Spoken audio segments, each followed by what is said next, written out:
Good హెల్త్లో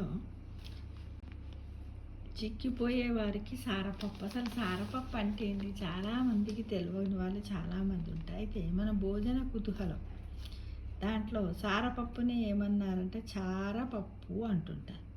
మన వాళ్ళు మొరలిపండు గింజ లోపల ఈ సారపప్పు ఉంటుంది. మనం మొర్రిపండు అని కొనుక్కుంటాం సమ్మర్లో.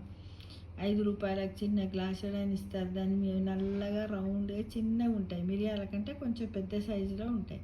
వాటిని చప్పరించి అందులో లోపల గ్రీన్ కలర్ గింజలు వెళ్తాయి. వాటిని ఆనబెట్టి వాటిని ఎండబెట్టి కొడితే దాంట్లో సారపప్పు అంటే గదే చిరంజీలు అంటాం మనం మామూలుగా కొనుక్కుంటే అవి వెళ్తాయి అన్నమాట.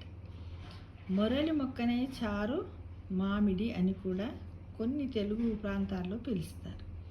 హిందీ వాళ్ళు చిరోంజి అని సంస్కృతంలో ప్రియాల అని పిలుస్తారు. సార చెట్టు అడవి మొక్క తెలంగాణ, ఆంధ్ర, కర్ణాటక అడవి ప్రాంతాల్లో ఎక్కువగా పెరుగుతుంది. దీని పండును యాప్రికాట్ అంటారు. ఇలా రకరకాలుగా పిలుస్తారు.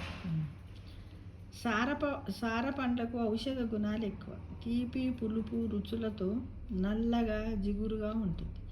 వీటి గుజ్జుని శరీరము క్షీణించిపోయే వ్యాధుల్లో ఇస్తారు. బాదాము బంకలాగే ఈ చెట్టుకి తుమ్మ లాంటి జిగురు వస్తుంది.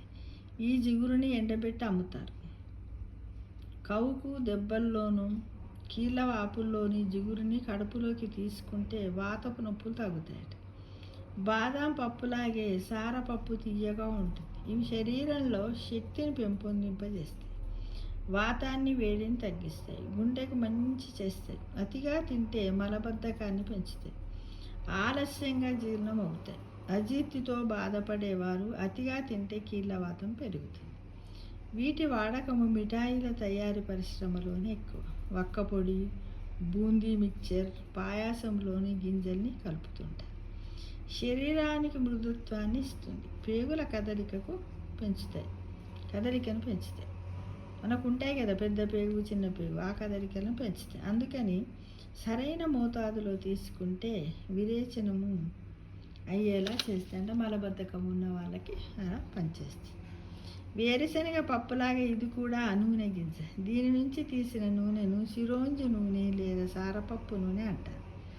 ఈ నూనెను తలకు రాసుకుంటే వెంట్రుకల కుదుళ్ళు గట్టి పడతాయట.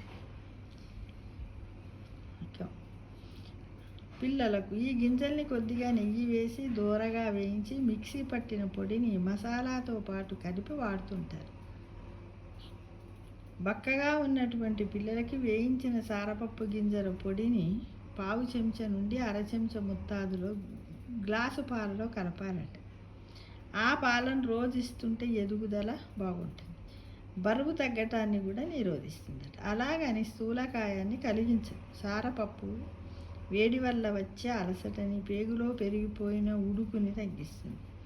న్యూరోపతి లక్షణాలతో బాధపడే వారికి మేలు చేస్తుంది. అరికాళ్ళల్లో మంటలు, జ్వరము తగ్గుతుంది. పొట్ట నిండినట్టుగా ఉంటుంది. అందువల్ల ఆహారాన్ని తక్కువగా తీసుకోవడానికి వీలవుతుంది. ఇది పరోక్షంగా షుగరు, స్థూలకాయము వ్యాధులున్న వారికి ఉపయోగకరంగా ఉంటుంది. ఏంటిది? సారపప్పు. దాన్ని ఏమంటాం? చిరోంజి అంటాం. సంస్కృతంలో ఏమంటాం? ప్రియాల అంటాం. అవి దేని నుంచి తయారవుతుంది? ముర్రిపండు అని మనం సమ్మర్లో కొనుక్కుంటాం. నల్లగా ఉంటాయి, పుల్లగా బంకగా ఉంటుంది. చాలా రుచికరంగా ఉంటుంది. మిత్రమా, మీరెవరైనా తినకపోతే తినండి. దానివల్ల చాలా ఔషధ ప్రయోజనాలు ఉన్నాయి. మనం ఇప్పుడు ఈ వీడియో ద్వారా తెలుసుకున్నాం కదా. గుడ్ హెల్త్ టిప్లో హెల్తీ డైట్ సారపప్పు మర్చిపోకూడదు. ఆరోగ్యమే మహాభాగ్యం.